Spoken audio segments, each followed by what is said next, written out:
Nota del autor. Las notas que necesitamos. Bienvenidas, bienvenidos. Gracias por encontrarnos de nuevo.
Buenas tardes, bienvenidos a La Borra del Café, el espacio en el que la literatura se disfruta sorbo a sorbo.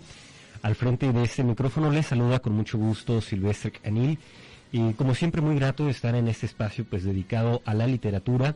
Hoy tendremos un tema muy interesante y quiero recordarles que estamos transmitiendo en vivo desde el Centro Cultural José Atanasio Monroy, aquí en el Centro Universitario de la Costa Sur, y que sus comentarios son muy importantes para nosotros, así que pueden comunicarse a través de las líneas telefónicas 317-382-5031, 317-382-6532, y si lo prefieren pueden hacerlo a través del WhatsApp 317-121-2325.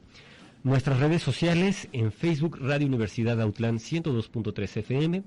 Por cierto, saludos a todos quienes nos escuchan a través de la transmisión. Y también nos pueden seguir en Instagram y Twitter en @Radio UDG Autlán. Agradezco a Andrea Díaz en la asistencia de producción, a Carlos Jiménez en operación técnica y también en la transmisión en redes sociales, Elia Macías Vargas en la subdirección regional. Antes de presentar a nuestro invitado de esta tarde, los invito a todos ustedes a que escuchemos la siguiente cápsula a manera de sinopsis.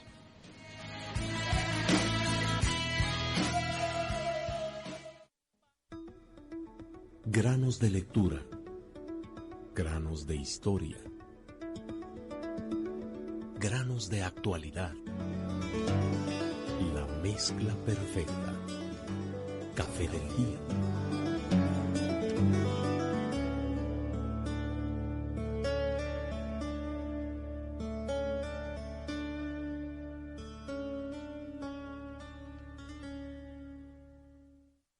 Relatos del consultorio de Jaime Gómez Castañeda integra 15 casos psicológicos abordados desde la terapia Gestalt. En cada historia puede haber algo familiar con que identificarnos, ya sea para comprender, prevenir o buscar ayuda de inmediato. Entre algunos de los temas que se tocan están la falta de límites, los duelos no resueltos, la pérdida del sentido de vida, el manejo de emociones, baja autoestima, búsqueda de aceptación, relaciones interpersonales, la orientación sexual, enfermedades como el alcoholismo y la obesidad. Relatos del consultorio no está dirigido a psicólogos o psicoterapeutas. Es una lectura para todos y todas. Es un libro que provocará la búsqueda del autoconocimiento.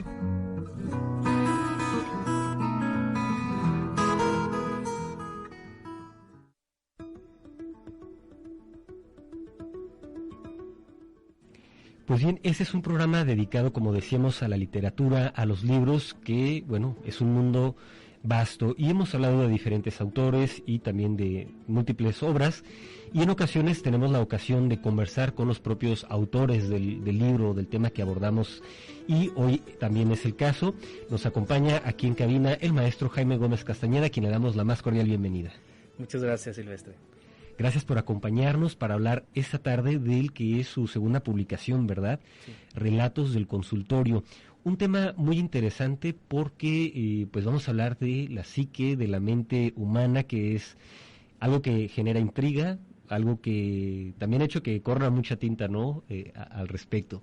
Así que para empezar, ¿qué le parece, maestro, si nos comenta un poco acerca de la génesis, del origen de este proyecto que se materializa en una obra publicada? Bueno, gracias y un saludo a todas las personas que nos están sintonizando. Muchas gracias por esta invitación. Esperemos que sea una charla a gusto, divertida y que la pasemos muy bien. Este libro, Relatos del Consultorio, llegó a mi mente hace el inicio de este año, en enero, cuando recién publicaba el primer libro, Cerebro Plástico, el cual ya tuve la oportunidad de compartir aquí en un espacio con Elia Macías. Enseguida de publicar ese libro y de hablar de él en diferentes espacios, me saltó a la mente escribir acerca de lo que yo hacía en el consultorio, de cómo yo trabajaba, y un tanto también ayudar a la gente a desmitificar algunas creencias erróneas de ir al consultorio, porque yo recuerdo que cuando era estudiante de psicología, por allá en los años 90, 97, pues había mucha renuencia a ir al tratamiento psicológico. Se consideraba que la gente que iba a terapia psicológica pues era gente loca. Entonces continuamente se diferenciaba, no se encontraba la diferencia entre un psicólogo y un psiquiatra. Bueno, eso sucedió en los 90 y ahora me doy cuenta que sigue habiendo todavía esas falsas creencias y hay resistencia de la gente a ir al consultorio. Entonces yo pensaba, por allá en enero, febrero, escribir relatos para motivar a la gente a que vaya a terapia y presentar un libro que sensibilice a las personas y que les haga ver el espacio terapéutico como un lugar de encuentro con otra persona, de acompañamiento y de ayuda, y sobre todo de crecimiento personal. Entonces anduve con la idea enero, febrero y en marzo la cristalicé. Se dio una situación familiar, mi mamá se cayó, la operaron y fue el momento en el que yo agarré mi computadora y empecé a escribir. Digo este evento porque me tocó cuidarla, entonces hubo tiempo para reflexionar, hubo tiempo de desvelo con ella. Y yo estaba en un momento muy álgido de lucidez y de embonar las ideas. Entonces dije, es en este momento justo, en este momento a lo mejor no tan a gusto, no tan de felicidad familiar, sino de preocupación, pero fue ahí donde encontré un pasadizo, un momento específico para escribir este libro. Lo escribí yo creo que en menos de un mes. Me encantó cómo iban surgiendo estos relatos que me saltaban a mi mente de una manera muy creativa y pues muy agradable. Entonces por allá como entre marzo y abril le di forma a esto que andaba en mi mente durante pues varios tiempo. Y junto con eso también otra idea que lo detonó es hablar de la terapia Gestalt. Hay muchos enfoques psicológicos en la actualidad, demasiados. Y de repente la gente o parte de la gente habla mal de los enfoques. Entonces es también una oportunidad para que conozcan cómo trabaja un psicoterapeuta desde el enfoque gestáltico, cómo lo hace, aunque cada terapeuta gestáltico pues trabaja de diferente manera. Entonces creo que lleva esas finalidades, desmitificar, acercar a la gente al consultorio, sensibilizarla, por eso lo escribí, y a través de relatos donde la gente pudiera identificarse. También 3 relatos son reales, los demás son ficticios, pero como lo digo al principio del libro, pues la gente puede identificarse con alguna de las historias. Es muy, dice una amiga, es como muy espiritual, aunque no se habla de espiritualidad, ¿verdad? Pero sí llega a tocar esas esas, ¿cómo se dice?, entrañas en las personas para reflexionar y potenciar su crecimiento personal. Perfecto. A manera de un paréntesis, digamos, muy breve, ¿nos pudiera comentar un poco acerca de qué es la terapia gestáltica? Uh-huh. La terapia gestáltica es un enfoque integrado o con influencia del budismo zen, de la fenomenología de Husserl, de el enfoque de la bioenergética, de la psicología que busca la conciencia corporal, concretamente de la antigimnasia. Hay algo también del teatro, porque en terapia gestal se hace la teatralización, se promueve ¿cómo se dice?, el actuar papeles, el representar papeles con fines netamente terapéuticos. Y la terapia gestal trabaja integra todos estos elementos con el único fin de provocar que la persona sea responsable de su existencia, que no le ande echando la culpa al entorno y que acepte su responsabilidad. Junto con esto, vivir el aquí y el ahora. Ese momento, ese famoso aquí y ahora que se ha escuchado por muchos lados, todo el mundo habla de eso. La terapia gestal, por ser una terapia existencialista, nos centra en el aquí y el ahora. No podemos resolver los problemas del pasado ni los del futuro, todo se resuelve en el presente. Entonces hay un montón de técnicas. La terapia gestal es creativa, le ayuda al terapeuta a descubrir su potencial creativo, a descubrir técnicas, a diseñar técnicas terapéuticas de intervención, con el único fin de que la persona viva el aquí y el ahora, se haga responsable de su vida, dirija su vida y sea auténtico. La terapia gestal es parte de estos enfoques psicoterapéuticos que surgieron en los años 60, cuando aparece la tercera fuerza de la psicología, el humanismo. La terapia gestal entra en ese paquete junto con la logoterapia de Viktor Frankl, con el humanismo de Carl Rogers, el enfoque centrado en la persona.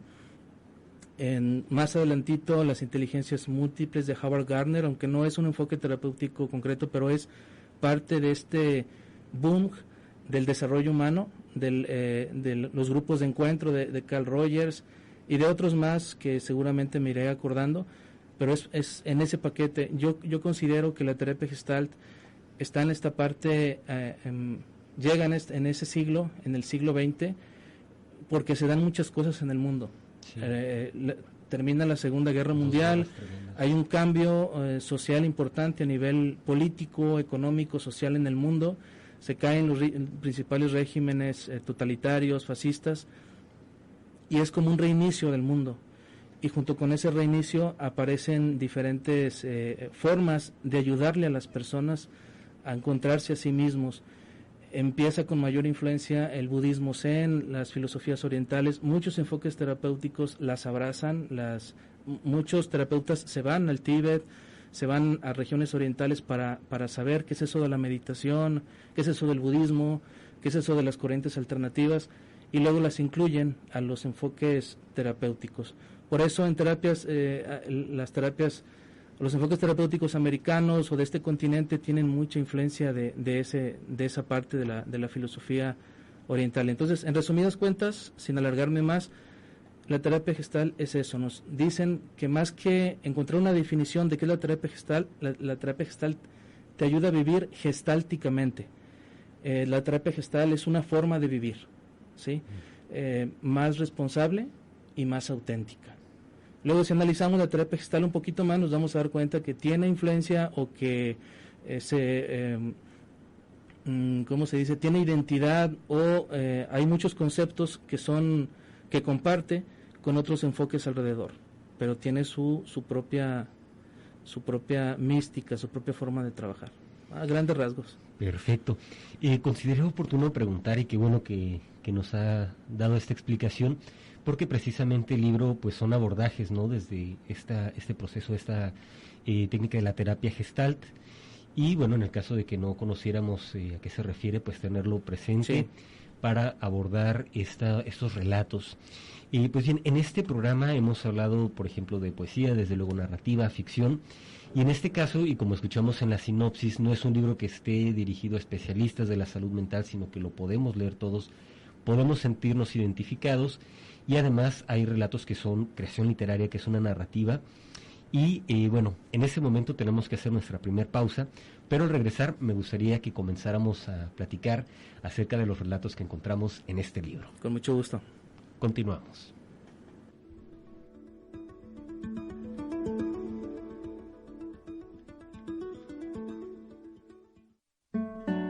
Producir y consumir local. Prácticas sanas y solidarias que nos ayudan a todos. Hagamos una economía circular, que no es más que el aprovechamiento de recursos donde lo principal es una producción al mínimo indispensable y cuando sea necesario hacer uso del producto, apostar por la reutilización de los elementos que por sus propiedades no pueden volver al medio ambiente. Radio Universidad de Guadalajara, por un consumo responsable.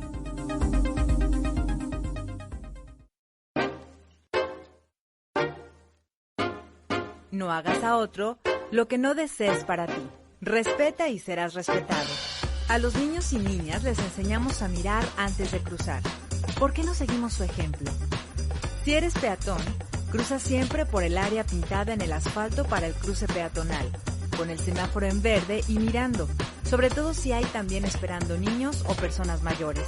Si vas en coche, moto o bicicleta, respeta la prioridad del peatón en las franjas que indican la zona asignada para el cruce peatonal de la ciudad. Radio Universidad, fomenta el bien colectivo. Radio Universidad promueve los derechos universales. Escúchalos, conócelos y ejércelos. Todo ser humano tiene derecho en todas partes al reconocimiento de su personalidad jurídica. Todos son iguales ante la ley. Todos tienen derecho a igual protección contra toda discriminación que inflija esta declaración y contra toda provocación a tal discriminación. Radio Universidad promueve los derechos universales. Escúchalos, conócelos y ejércelos. Personajes ilustres a través de la historia. Gustave Eiffel fue el ingeniero que construyó la torre que lleva su apellido. Esta tenía la finalidad de ser el símbolo de la Exposición Universal de 1889. Sin embargo, la torre no fue su única obra. Entre las más notables están el viaducto de Garabit y el puente de las Tres Fuentes. Por su colosal obra de la ingeniería moderna, se alza como un símbolo de la revolución industrial. Sin duda, es uno de los personajes ilustres en la historia de la arquitectura. Radio Universidad de Guadalajara en Autlán.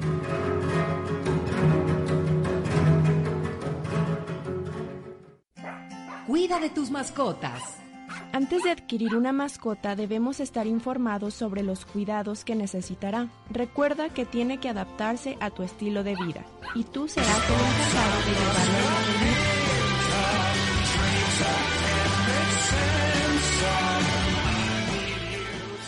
Pues bien, ya estamos de regreso aquí en La Borra del Café, el espacio en el que la literatura se disfruta sorbo a sorbo, conversando con el maestro Jaime Gómez acerca de relatos del consultorio. Por cierto, los puentes musicales que escuchamos pues están relacionados a temáticas, ¿no?, de la mente, debido a este tema que abordamos. La conversación fuera del aire también está muy interesante. Subrayaba que el libro está dirigido a todo público. Y bueno, también cómo nos ofrece a través de la narrativa esa visión acerca de cómo se realiza este trabajo en el consultorio, estas dinámicas. ¿Qué nos podría comentar acerca de esos relatos que encontramos en el libro? Bien, recalco lo de que este libro no es únicamente para psicólogos, psicólogas o gente terapeuta, es para todos. Tiene una narrativa bastante sencilla de comprender. Lo decíamos fuera del aire, que es como asomarnos a ver qué está pasando ahí en el consultorio. En las carreras de psicología, en los lugares donde se imparten las licenciaturas en psicología, hay un laboratorio experimental que se le llama cámara de Gesell o Gesell. Es como una cabina de radio, supongamos, y el cristal que está ahí enfrente es un tipo de cristal donde solamente se ve de allá, de la persona que está, por ejemplo, en aquel lado está la persona de producción o de operación, esa persona solamente puede ver para acá. Es como el aula, perdón, un espacio como el que utilizan la policía, ¿no? Que se ven en los interrogatorios. Entonces esa es la cámara de Gesell. Psicólogos o psicólogas practicantes están del otro lado y aquí en este espacio está trabajando alguien experto o también alguien practicante y los de allá están observando y escuchando qué le dijo, cómo le dijo, mira las posiciones, mira el diagnóstico, están aprendiendo, por eso es un laboratorio experimental. Entonces, Relatos del Consultorio es como parecido a eso, es echar una mirada a cómo está trabajando el psicólogo, en este caso soy yo en acción, así me van a ver cómo yo trabajo en el consultorio, qué le dijo, cómo llegó, cómo hizo la cita. De eso hay muchos relatos donde se empieza desde cero. Mira que me recomendó fulano de tal, me dio tu número y pues quiero ver si hay un espacio para mí. También vamos a encontrar relatos donde es como la segunda, la tercera o la cuarta sesión. O sea, no es desde cero, ya es un proceso avanzado, donde de repente una persona tiene una crisis, como es el caso de la mujer suicida, tiene una crisis y dice, Jaime, necesito hablarte porque quiero quitarme la vida hoy, ya. Entonces ahí van a ver qué hago yo, qué digo, qué pasa, cómo resuelvo esa situación. Si le digo a la persona, bueno, pues tengo mi agenda saturada, te veo la siguiente semana, o vente ya, en lo que voy al consultorio, tú cuánto haces, yo tanto, ahí te veo, ¿no?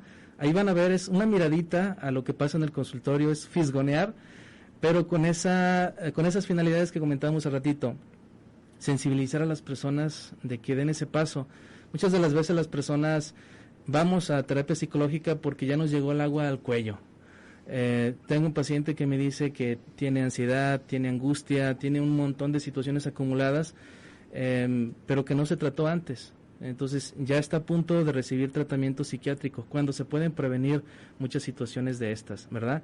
Entonces es para sensibilizar. ¿Qué vamos a encontrar en este libro? Pues como ya se dijo en la cápsula, son 15 historias, 3 de ellas son reales, tengo el permiso de mis pacientes. Claro que pues oculté los nombres de ellos, de ellas, hice algunos pequeños cambios en sus historias, pero son muy interesantes.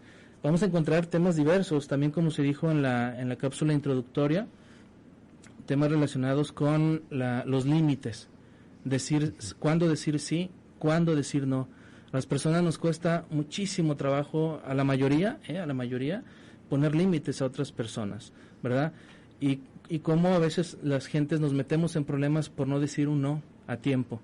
Entonces ahí vamos a ver un relato que nos va a hablar de la asertividad, esta habilidad social tan importante para poder saber decir sí cuando es sí y no cuando no es no. Vamos a encontrarnos ahí un relato relacionado con las personas adictas al trabajo, las personas que solamente piensan en trabajar, ¿sí? Yo pienso que aquí me proyecté, ¿verdad? Porque yo soy una de esas, pero workaholic, ¿verdad? Sí, claro. Pero también escribir un libro, quiero decirles que es terapéutico, ayuda mucho a llevar nuestro cerebro a un alto rendimiento, a desarrollar otros procesos cerebrales muy padres, a desahogar. He escuchado en la semana de parte de un amigo escritor que es tanatólogo, que le recomendó a una de sus pacientes escribir un libro, ¿no? De hecho, en la mañana estuve entrando a algunos episodios de este programa y me encontré que en octubre se grabó un programa con una persona que escribió un libro de poesía, porque había perdido a su hijo, ¿no? Entonces, escribir un libro ayuda muchísimo a sanar algunas cuestiones. Terapia para un hombre atrapado en una botella, bueno, pues es el alcoholismo. Propiamente yo no estoy... falta de límites propios, ¿no? Hacia uno mismo también. Ese es uno. Ese puede ser una de las motivantes a estar atrapado en una botella. Estoy hablando de un alcohólico. Uh-huh. No soy especialista en adicciones. En este caso, pues ese caso lo atendí en un primer momento, pero después fue derivado a una institución de adicciones. Hay que tener en cuenta que los y las terapeutas, pues no estamos preparados en todo, no lo sabemos todo, ¿verdad? Y una cosa, el psicólogo, pues es el psicólogo general, para marcar esta diferencia. Un psicólogo es el que sale de su carrera de psicología y psicólogo general. Y el psicoterapeuta es el que estudia uno de estos enfoques, el que estudió una maestría en psicoterapia gestal, en sistemas familiares, en bioenergética, en terapia cognitivo-conductual, etcétera. Hay esa gran diferencia. Vale la pena decirles que para elegir un buen terapeuta hay que, también es cuenta, hay que saber con quién ir. Bueno, también nos vamos a encontrar aquí en la terapia para un hombre tartamudo, ¿sí? Sabemos que el tartamudismo pues es un trastorno, ¿sí? Es un trastorno. Pero algunos de esos trastornos están provocados por nuestros miedos, por algunas situaciones traumáticas o por estar frente a una persona que nos impone autoridad. ¿Quién no ha tartamudeado de repente? Por ejemplo, cuando está frente a una persona muy guapo o muy guapa, ¿no? Y no sabemos ni qué decir, se nos van las palabras. Pero en otros contextos también pueden ser tan fuertes las figuras que tengamos enfrente que podamos desarrollar una tartamudez pasajera. Vale la pena revisar eso. La terapia para un hombre explosivo. Aquí pues trabajamos o abordamos la parte esta de la impulsividad. Preguntémonos, ¿quiénes de nuestro auditorio no tienen esta característica de explotar? Sí, de que son como un cerillito que rápido, se encienden. El enojo, ¿verdad? El enojo. Una de las emociones que también hay que trabajar con intensidad, cómo manejar nuestros estados de ánimo explosivos. Y ahí se van a dar cuenta cómo desde mi enfoque de la Gestalt se puede abordar este tipo de temas. Terapia para una mujer suicida, pues ya lo comentaba, el fenómeno suicida, todos sabemos, es eso, es un fenómeno que no se le ha encontrado la causa o la motivante exacta. Yo platico con mis estudiantes de la prepa y les digo, si se hubiera descubierto una causa o un tratamiento para las personas suicidas, este fenómeno pues ya estuviera resuelto desde hace tiempo. Pero resulta que no. Cada cerebro es tan singular que se mete en problemas de diferente manera. Entonces, el fenómeno suicida en el mundo es una problemática mundial cuya estadística es bastante severa. En 2020 la Organización Panamericana de la Salud dice que cada 4 o 5 segundos se suicida una persona. Es una cosa garrafal, es una estadística bastante fuerte. Entonces creo que vale la pena acercarse a este tipo de relatos y reflexionar.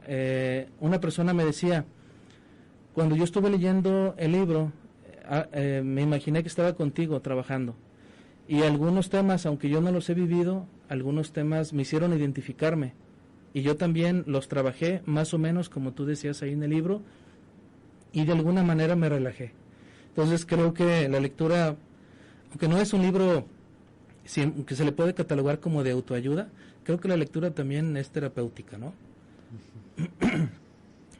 Así es, sí, de hecho, por ejemplo, pues sabemos que la literatura es un arte, ¿no? Al igual que lo es la música, que lo es la arquitectura, la danza, y en muchas ocasiones eso es lo que ocurre cuando estamos frente a una obra, por ejemplo, musical o una obra literaria, que hay un proceso de catarsis a través de lo que vemos en el personaje, ¿no? Por ejemplo, a propósito del fenómeno suicida, si leemos Las desventuras del joven Werther de Goethe, y conocemos todo hay ahí también cierta identificación con los personajes. Entonces esto es lo que ocurre aquí en el libro a través de estos relatos, que nosotros podemos conocer a esos personajes, esos arquetipos y esas problemáticas que enfrentan. Sí, e identificarnos. La inteligencia emocional, uno de los recursos para potenciarla es la lectura. Por ahí hice una presentación hace algunos meses de cómo aumentar la inteligencia emocional leyendo.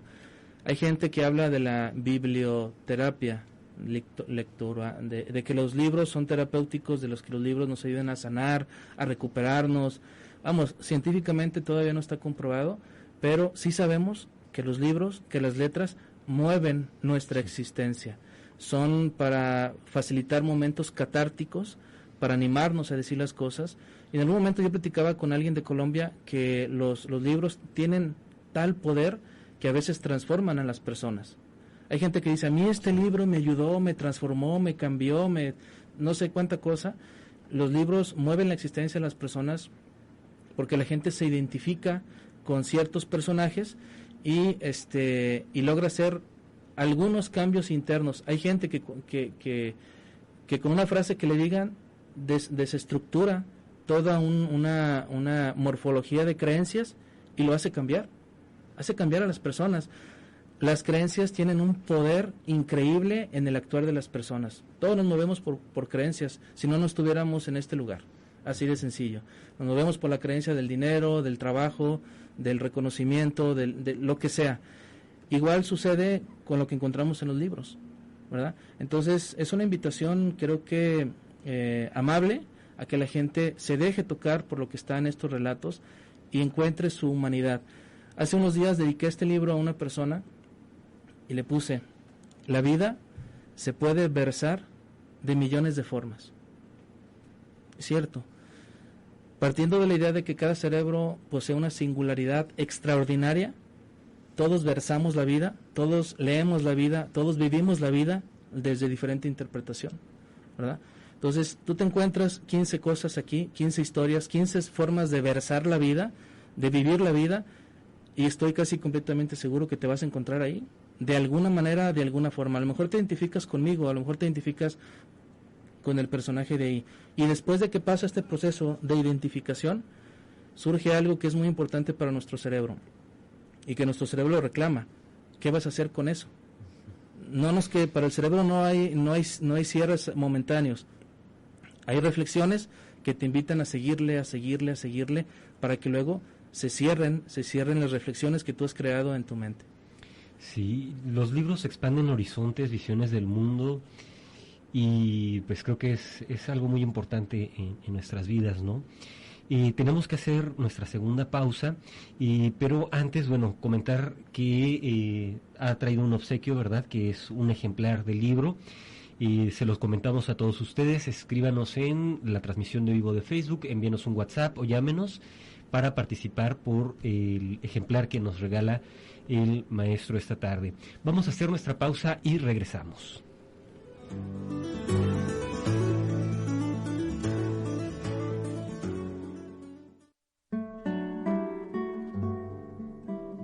Un espacio para disfrutar a sorbos la literatura, la borra del café.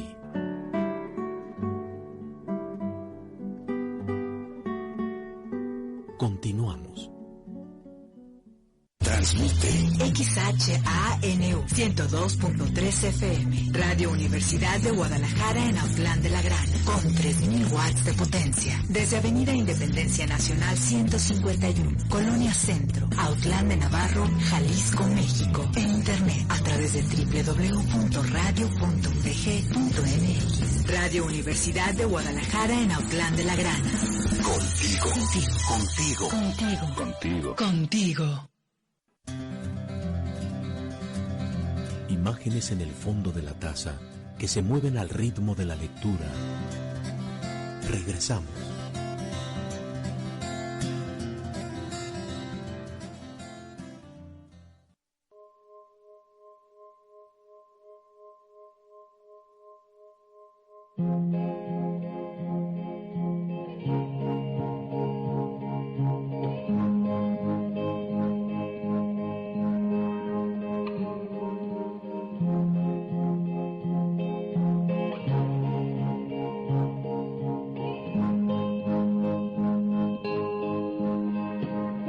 Should have stayed were the signs I ignored.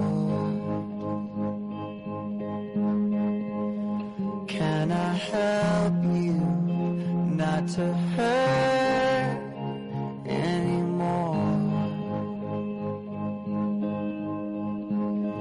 We saw brilliance when the world was asleep. There are things that we can have but can't keep. If they say, who cares if one more light goes out in the sky of a million. Ya estamos de regreso en la borra del café. Estamos conversando con el maestro Jaime Gómez sobre su obra Relatos del Consultorio.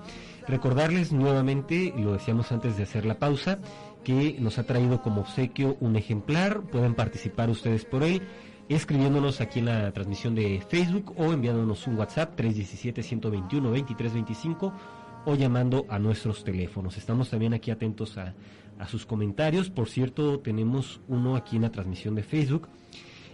Andrea Lima MO saluda, dice: saludos, profe Jaime. Nos están aquí escuchando en la página de Facebook.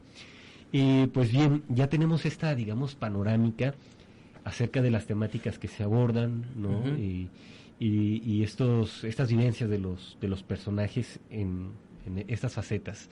Pero quizá conocer un poco más acerca de esas historias y de esa narrativa en esos micromundos que encontramos, por decirlo así. Claro que sí, bien dicho, micromundos, para que se animen a adquirir el libro. Vamos a encontrar un relato que se llama La terapia para un adolescente que no sabía si era lesbiana. Entonces aquí hablamos de cómo puede ser el acompañamiento para lograr la identidad sexual. En esta etapa de la adolescencia es cuando explota el cerebro, metafóricamente hablando, del adolescente, cuando empieza a cobrar más conciencia a su alrededor y ya empieza a querer tomar sus propias decisiones. La mamá o el papá le dicen: ponte esta ropa, y el adolescente pues ya no, dice no me gusta. Entonces ya empieza a incidir sobre sus decisiones y empieza a tratar de tomar el control de su vida. Empieza. Y la identidad sexual también aparece con mayor fuerza. Si nos dicen cómo ser hombres, o nos dijeron cómo ser hombres, cómo ser mujeres, de los 0 a los 11, 12 años, en la adolescencia aparece esta etapa de cuestionamiento. Uh-huh. Y de decir: sí, es cierto, me identifico y me siento mujer porque tengo mis órganos sexuales, mis genitales femeninos, y sí, me cae bien esta feminidad que pues me la han inculcado, la he visto afuera, me identifico y soy o me considero heterosexual. Pero va a haber mujeres que van a decir: no, creo que por este cambio, por esta explosión hormonal que estoy viviendo, ya no me siento así, como me dijeron que me pensara, que me sintiera, que me identificara. Entonces empiezo a tener dudas y veo que el mundo heterosexual no es la normalidad, sino que hay otras formas de expresión, y es ahí cuando empiezan los cuestionamientos. Entonces esta es una oportunidad para reflexionar de cómo podemos lograr nuestra identidad, estar a gusto con nuestra identidad sexual, porque hay que tomar en cuenta que muchas personas se llevan esa confusión de su identidad sexual a lo largo de su vida, inclusive el matrimonio. Entonces es un problemón, porque resulta que ya con 5 o 6 hijos el hombre dice: pues ya no me quiero vivir como tal, quiero operarme, quiero ser transexual, empieza una revolución que creo que no es incorrecto, ¿no? Es que padre que una persona por fin se viva feliz en cierto momento de su vida, pero en la adolescencia tiene que haber ese acompañamiento para que los chicos y las chicas logren sentirse a gusto y no se lleven problemas al futuro. La terapia para una mujer que perdió a su hijo. Este es un relato de los que son reales. Esta persona pues me permitió compartir ese testimonio y es impactante. De hecho, mi amigo doctor Luis Fernando Telles Arredondo, es fraile carmelita, que me escribió el prólogo, recomienda, dice, el orden de los relatos no necesariamente tienes que empezar con el 1, luego con el 2, no, puedes leerlos en el ¿cómo se dice? En la cronología que quieras, de arriba para adelante, del medio para atrás, como sea, pero te recomiendo que empieces con la terapia para una mujer que perdió a su hijo. Entonces, es una recomendación, pero pues no es ley. Tú puedes leerlo, empezar a leer con el que quieras. La terapia para un hombre víctima. Los seres humanos en ocasiones elegimos roles para vivirnos y en ocasiones elegimos ser víctimas. Con este relato nos podemos dar cuenta que tenemos que salirnos de esa forma de vivir. La gente elige formas de vivir y a veces se estaciona en esas formas de vivir y no se permite otras alternativas.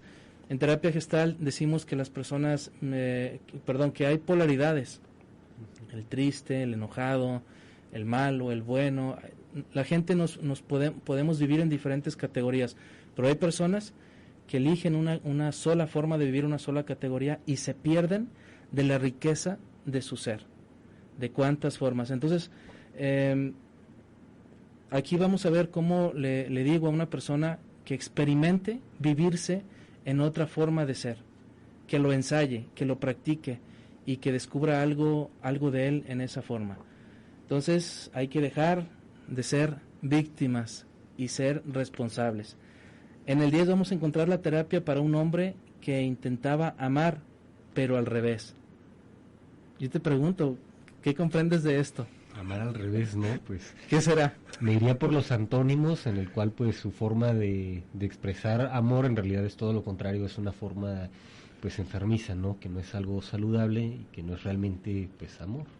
No es amor. Hay personas que quieren iniciar una relación con el acto sexual. Ah, ok. Aquí nos referimos a, digamos, procedimiento, pasos, ¿no? Sí.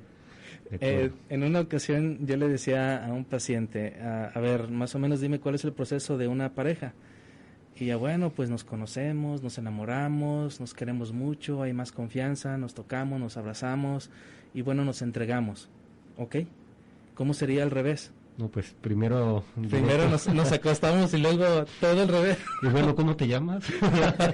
Sí, entonces aquí vamos a encontrar a una persona que intentaba amar al revés y decías que no encuentro la pareja.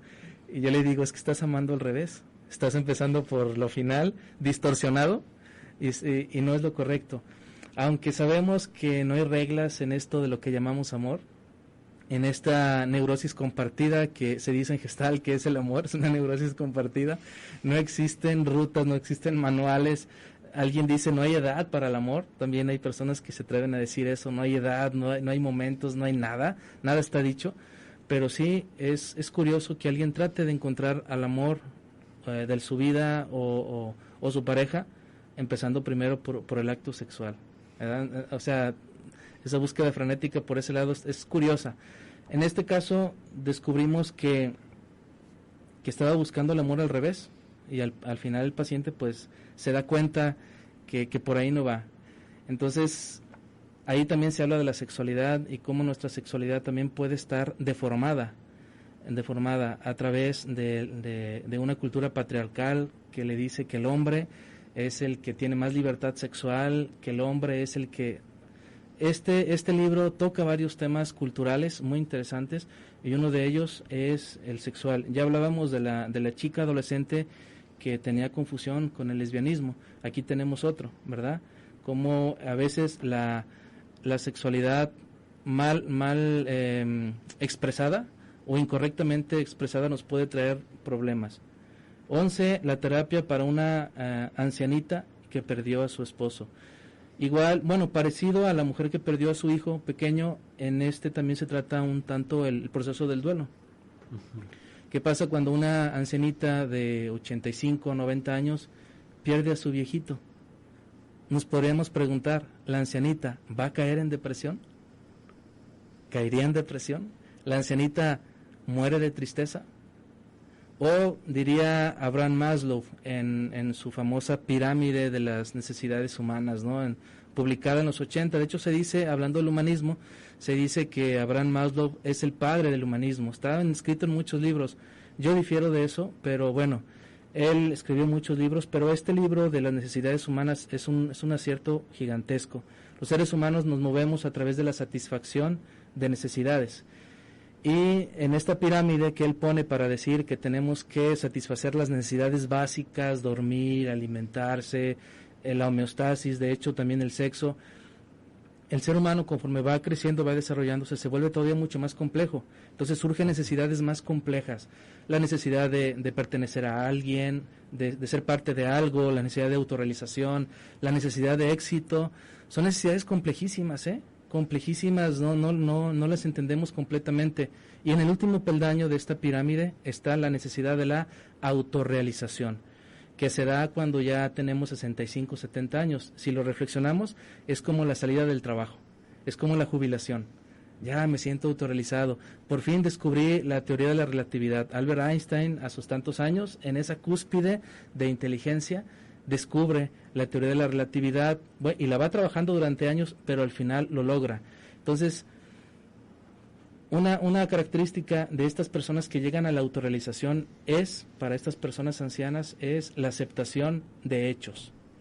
Para un anciano, para una anciana, es más fácil aceptar el hecho de la muerte de alguien cercano que una persona como tú y yo, jóvenes. Porque nosotros estamos iniciando en la vida y cargamos duelos y en ocasiones no sabemos resolver las pérdidas, no las comprendemos. Pero los ancianos, ¿qué nos pueden contar a ti y a mí?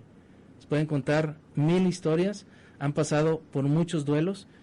Y hace poquito me dijo mi suegro, que ya tiene 90 años, desgraciadamente se le fallece una hija, y le digo, yo a usted lo admiro por su fortaleza, y él me dice, es que es voluntad de Dios, no puedes hacer nada. Y el tipo entero totalmente. Ellos tienen la capacidad de aceptar los hechos tal cual son, y tienen más recursos que tú y que yo, aunque no hayan ido a terapia. Algunos sí les falla, pero aquí vamos a encontrar una ancianita que con 2 sesiones se detuvo la crisis, y en la siguiente sesión la señora regresó cambiada y transformada, ¿verdad? En ocasiones hacemos intervenciones en crisis muy atinadas que ayudan mucho a que la persona siga creciendo. Ahí se van a encontrar este relato relacionado con el duelo en ancianos, pues estamos hablando, ¿no? Uh-huh. Y luego la terapia para un hombre sonriente. ¿Tú conoces personas sonrientes? ¿Siempre andan sonriendo? Sí, ahora que me viene a la mente, había un amigo de la secundaria, me parece que siempre se estaba riendo, siempre estaba sonriente. Sí, y por lo tanto, ¿son felices siempre? Pues creo que la vida es eso, ¿no? Un montón de matices, entonces no podemos estar felices siempre. Siempre hay cambios, ¿no? Sí, dicen la ganadora del premio Nobel de Medicina del 2009, Elizabeth Blackburn, ahora escribe en el 2017 el libro La solución de los telómeros. Dicen ellas dos en este último libro que las emociones solamente duran 90 segundos. 90 segundos. Escribí hace poquito en mi blog un artículo relacionado con esto que le llamo 90 segundos para sentir. Si la felicidad se estacionara en nosotros, no hombre, pues seríamos personas sin problemas, sin ningún conflicto, seríamos felices por la eternidad. Algo que dice el autor israelí Yuval Noah Harari, mundialmente leído por muchas personas, dice que uno de los temas pendientes para la humanidad del 2050 en adelante es que el ser humano va a lograr la dicha total. Vamos a ser felices por siempre. Y gente, esto parece como que sacado de un cuento, pero hay empresas que están trabajando en la bioquímica de la felicidad. ¿Sabe qué me recuerda esto? Me recuerda ese libro de Huxley, Brave New World, o Un Mundo Feliz. Ah, sí, claro. Con el Soma y todos felices siempre. Claro. De hecho, ese libro está citado en este libro que se llama Homo Deus, donde él dice que lograremos ser felices por siempre, venceremos la muerte. Y hay gente que está trabajando de manera seria en vencer la muerte, en crear seres humanos de 150 a 200 años. Pero él mismo hace una crítica a esta perspectiva, que cuando tengamos 100 años, 120 años, el haber tenido un hijo será como un recuerdo muy lejano y que no tiene chiste la vida. Y la tercera asignatura para este hombre, Yuval Noah Harari, es que ascenderemos a dioses. Dioses no se refiere a algo divino, sino que nos vamos a conectar con la tecnología, haremos la ingeniería, la bioingeniería estará haciendo su parte con mayor fuerza, y seremos seres genéticamente, vamos a incidir en el proceso de la evolución que decía Darwin, vamos a meternos y ya no vamos a esperar tantos años para evolucionar, sino que va a haber unos cambios ahí. Se habla mucho de transhumanismo, ¿no? Por ejemplo, exacto, los cyborgs o modificaciones tecnológicas o con aparatos para una mejor visión, mayor fortaleza. Eso es. Otras habilidades. Perdón, maestro, vamos a ir a nuestra última pausa, es muy breve también y continuamos. Claro. Perdón, y antes recordarles que se comuniquen, ya estamos cerca de concluir el programa, así que pues participen por el ejemplar que nos obsequia el maestro esa tarde. Regresamos.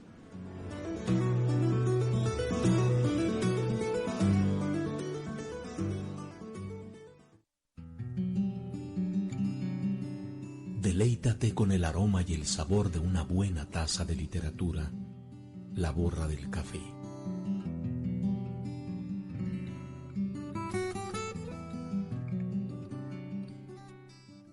Radio Universidad de Guadalajara. Nos quedamos contigo. La 41 Zona Militar, por conducto del 102 Batallón de Infantería, informa a los jóvenes de la clase 2003 y remisos en edad de cumplir con sus obligaciones militares que se llevará a cabo la fase de reclutamiento del Servicio Militar Nacional los días sábados y domingos del mes de enero del 2022, en el horario de 8 a 13 horas, en las instalaciones del 102 Batallón de Infantería. Los interesados deberán acudir con fotocopia de acta de nacimiento, credencial del INE, CURP y comprobante de domicilio. Radio Universidad de Guadalajara en Autlán. Radio Universidad de Guadalajara. Contigo. Figuras literarias que se forman en el fondo de la taza y se interpretan a través de la lectura, la borra del café.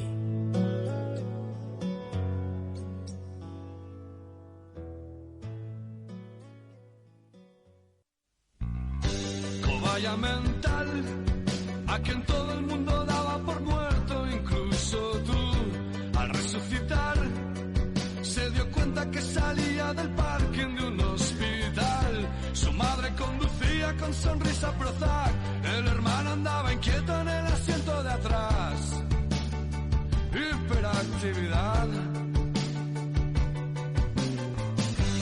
Que despertar, que insolente es la mañana que nos regala el sol. Tanto quiero probar, que ni en 1000 vidas podría saciar mi sed de acción.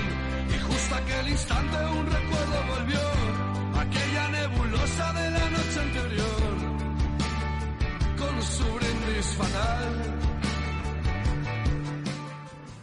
Bien, ya estamos de regreso aquí en la borra del café y bueno, estamos ya en la recta final. Esta tarde conversamos acerca de los relatos del consultorio, una narrativa con algunos aspectos basados en la realidad, ¿no? Y de las experiencias propias en consultorio, pero también pues hay esta creación literaria, esta narrativa que nos presenta personajes que pues enfrentan situaciones muy diversas. Y pues nos queda poquito tiempo, maestro, en estos minutos quizá pues abordar alguno de los otros relatos, o gustaría compartirnos algún fragmento. Sí, terminaríamos, y bueno, decir solamente me explayé con este libro de Homo Deus de Yuval Noah Harari, donde habla de la dicha. Vamos a encontrarnos en la realidad gente que siempre anda sonriendo, pero pues hay que dudar, siempre hay que dudar de las personas que aparentemente muestran una estabilidad total. Ojo con eso. Todos traemos un cerebro moldeado de diferente manera y yo todavía no he encontrado a alguien que sea feliz completamente. Y si las emociones duran 90 segundos, no creo que alguien sostenga la felicidad por tanto tiempo, ¿verdad? Porque nuestro cerebro es susceptible de emocionarse y de cambiar su estructura en todo el día, ¿verdad? Y bueno, ahí vamos a encontrar qué pasa con ese hombre sonriente y cuáles son las consecuencias de estarle siempre sonriendo a la vida. En el trabajo, estarle sonriendo a la vida, ¿qué pasa? ¿No explotarán a este hombre que para todo dice que sí? Una persona que tiende continuamente a sonreír puede estar también siendo explotada porque se aprovechan de su nobleza, ¿verdad? Bueno, en el relato 13, que ya vamos a terminar, vamos a encontrar la terapia para un hombre atrapado en 107 kilogramos. Nos valdría la pena preguntarnos por qué de repente la gente no logra cumplir sus metas en cuanto a bajar de peso, si nos encontramos pues obesos o con un problema de trastorno de conducta alimentaria. Vamos a descubrir que este hombre pues se vive en una paradoja. Llega a 107 kilos después de haber bajado más de 20 y de ahí no se mueve. Entonces, cuidado, es un relato que nos puede ayudar a pensar, a reflexionar en nuestra imagen corporal. En el 14 vamos a encontrar la terapia para un hombre que quería viajar a Ixtlán. Viaje a Ixtlán se llama el libro de Carlos Castaneda, donde cuenta sus vivencias con un chamán, y está muy interesante, y yo uso esa metáfora para hablar con mi paciente de esto. Tú lo que quieres es regresar a Ixtlán, e Ixtlán no te lo vas a encontrar igual como hace años. Es como querer, hay gente que dice, yo quiero que todo vuelva a ser como antes. Pues eso no existe. No existe porque tú y yo que empezamos el programa hace algunos minutos ya no somos los mismos. Ya sufrimos una modificación cerebral a nivel molecular increíble, impresionante, que ni siquiera nos damos cuenta de eso.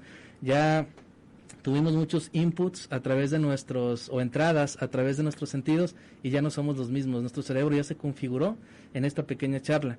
Entonces, querer volver al pasado, querer volver a tener una relación como antes, eso no existe.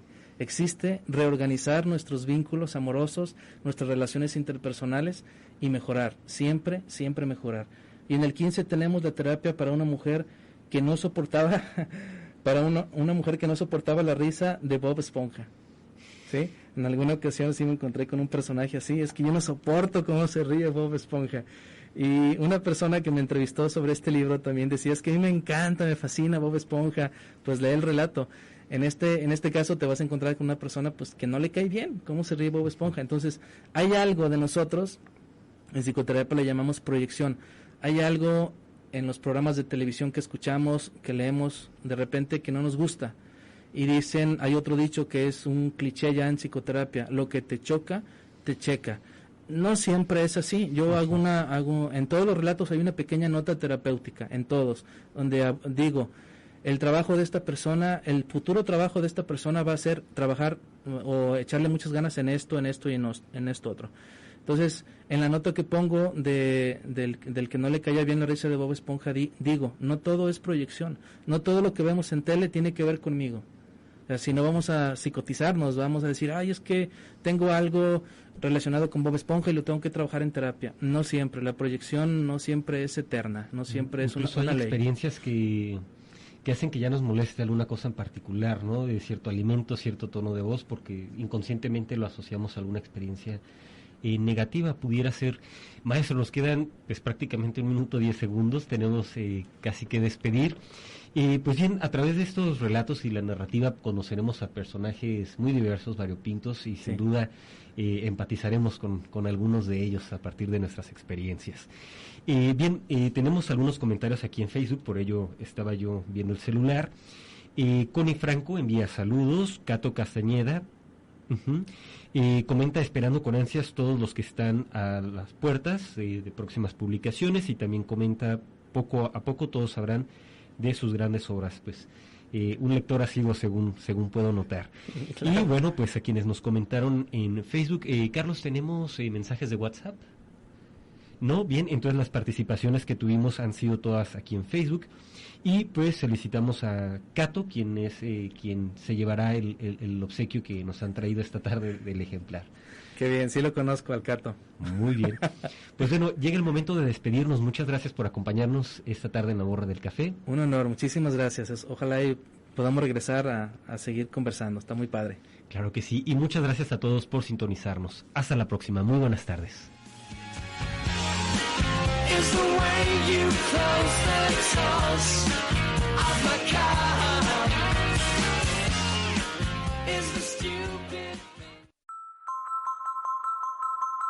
Gracias por escucharnos.